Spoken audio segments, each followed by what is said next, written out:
queen's pride, an insult to the gods, and a family wiped out in the blink of an eye. It was said in legend, the queen was too distraught to do the burying of her family. For the whole period, the Theban queen was said to have wept, not moving or eating during that period, but eventually the gods themselves were said to have buried her children. Welcome to the history realm. This is the story of Queen Niobe. So what exactly led to Queen Niobe's unimaginable downfall? In the flourishing city of Thebes, Queen Niobe led a life that could only be described as opulent. Alongside King Amphion, her husband, she enjoyed the riches of her kingdom and reveled in the beauty and talents of her 14 children, 7 sons and 7 daughters. The number of her children varies with different authors, which is generally given in post-Homeric literature as 7 sons and 7 daughters. But with each child excelling in some form of art or wisdom, Niobe's pride grew exponentially. It reached a tipping point during a festival devoted to Leto, the Titan goddess mother of the famed Apollo and Artemis. Feeling a sense of superiority, Niobe couldn't fathom why Leto, who had just 2 offspring, received such adoration and veneration. It was at this point that she openly criticized the city's devotion to Leto, suggesting that her own accomplishments as a mother were far superior. The audacity of her claim was too great to remain confined within the walls of her palace. Whispers turned into chatter, and soon enough, her words found their way to Apollo and Artemis, who were anything but pleased. In other words, these people who gossiped went to rat on the queen.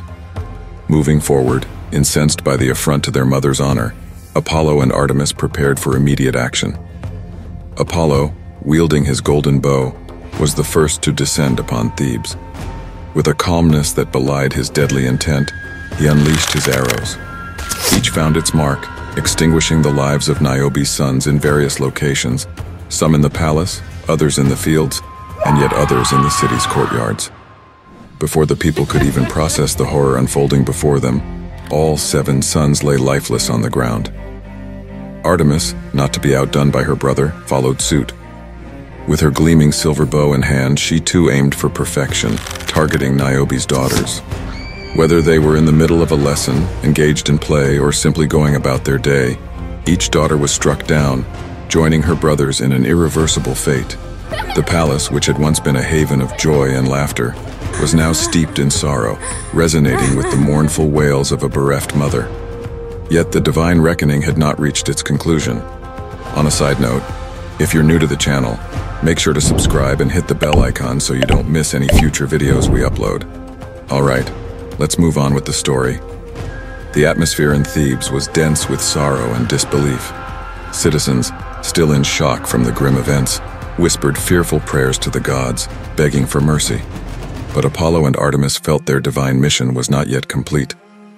Niobe's painful cries continued to fill the air, a heart-wrenching melody of unbearable loss. The gods found even this lamentation to be an affront to their mother, Leto. With a wave of her hand, Artemis transformed Niobe's final daughter into a stone statue as a gesture of sparing her life, but locking her in a form unable to express sorrow or joy. Her features were forever frozen in an expression of dread and disbelief, symbolizing the emotional paralysis Niobe herself felt. Now, a mother of stone children, Niobe finally comprehended the magnitude of her mistake, but regret came too late. Upon seeing his children, Amphion, their father, killed himself. But Niobe, feeling her spirit breaking under the weight of her sorrow, withdrew from the world. Her once vibrant eyes turned dull, and her voice, which had boldly declared her own greatness, fell silent. Niobe left Thebes, distancing herself from the memories of her children and the kingdom she had ruled. Her journey led her to Mount Sipylus, a place devoid of human life, reflecting the emptiness she felt within her. Upon reaching the peak of the mountain, Niobe finally broke down. Her cries were so loud and heartrending that they caught the attention of Zeus, the king of gods. Taking pity on the grieving mother, Zeus transformed her into a rock formation, her face etched into the stone. From that day on, water seeped through the rock, as if the very mountain wept. Niobe, now an eternal part of the landscape, continued her lament, no longer able to move or speak, but forever able to cry.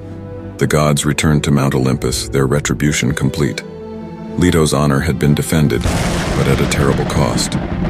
The story of Niobe's pride and her ultimate downfall remained etched not just in the rock that bore her visage, but also in the collective memory of both gods and mortals, a silent yet potent reminder of the dangers of hubris.